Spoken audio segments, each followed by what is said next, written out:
আজকে একটি বিশেষ অভিযান চালাই। আমাদের অভিযানের শিরোনাম ছিল কিশোর গ্যাং এবং ভবঘুরেদের গ্রেফতার।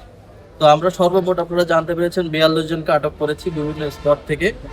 এর ভিতর থেকে আমরা কয়েকজনকে পেয়েছি কিছু মাদকদ্রব্য সহ, সুইচ গিয়ার সহ, এবং কিছু আছে এদের ভিতর যাদের পূর্বে মামলা আছে, ডাকাতির মামলা, চুরির মামলা, ছিনতাইয়ের মামলা আছে। তো আমরা তার বিরুদ্ধে তাদেরকে আলাদা করেছি, তাদের বিরুদ্ধে আমরা আইনগত ব্যবস্থা নিব। আর যেহেতু আপনারা গাইডিয়ান এসেছেন, আমাদের মাননীয় পুলিশ সুপার স্যারের কড়া বার্তা হচ্ছে সন্ধ্যার পরে ভৈরব বাজারে, ভৈরব এলাকায় কোনো ভবঘুরে থাকবে না, কিশোর গ্যাং থাকবে না। আজকে আমরা প্রথমবারের মতো সাধারণ ক্ষমা করব, আপনাদের মুসলেকা নিয়ে ছাড়বো। দ্বিতীয় দিন অর্থাৎ আমাদের অভিযান কিন্তু অব্যাহত থাকবে, সেটা দিনের বেলা, দুপুর বেলা, রাতের বেলা, যে কোনো সময় হতে পারে। আমরা তো আর আপনাদেরকে বলে কয়ে অভিযান করবো না, আমরা যে কোনো সময় করবো। এবং আমরা আজকে আপনাদেরকে সাধারণ ক্ষমা করব যাদেরকে আমরা কোনো প্রিসিপিয়ার নাই, কোনো মামলার সঙ্গে জড়িত নাই। তবে নেক্সট দিন থেকে যাদেরকে আমরা পাবো, আমরা কিন্তু কোনো সুপারিশ, কোনো বিশেষ বিবেচনা, কোনো মানবিক দৃষ্টিতে দেখবো না, আমরা কিন্তু আইনগত ব্যবস্থা নিব।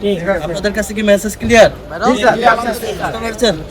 আজকের মতো আমরা সাধারণ ক্ষমা করবো আমাদের পুলিশ সুপার স্যারের নির্দেশনা মোতাবেক। এবং এই অভিযান কিন্তু দিনে দিনে আরো শক্ত হবে, শক্তিশালী হবে এবং অব্যাহত থাকবে। যে একদিনে করলাম শেষ না, এটা প্রতিদিন চলবে। এবং আপনারাও বিষয়গুলো আপনাদের সন্তানদেরকে অবগত করবেন, সচেতন করবেন এবং আশেপাশের লোকজনকে বলবেন এবং পুলিশকে সহযোগিতা করবেন। আপনারা দেখেছেন সাম্প্রতিক দুইটি ঘটনায় কিন্তু ভৈরবের মান সম্মান ক্ষুণ্ণ হয়েছে। সুতরাং এই ধরনের ঘটনা যত মাথাচাড়া দিয়ে উঠতে না পারে, কেউ যেন কোনো অন্যায় সুযোগ নিতে না পারে, এই জন্য পুলিশ কিন্তু তার সর্বোচ্চ বল প্রয়োগ করবে এবং আপনাদেরকে এই ব্যাপারে সহযোগিতা করবে।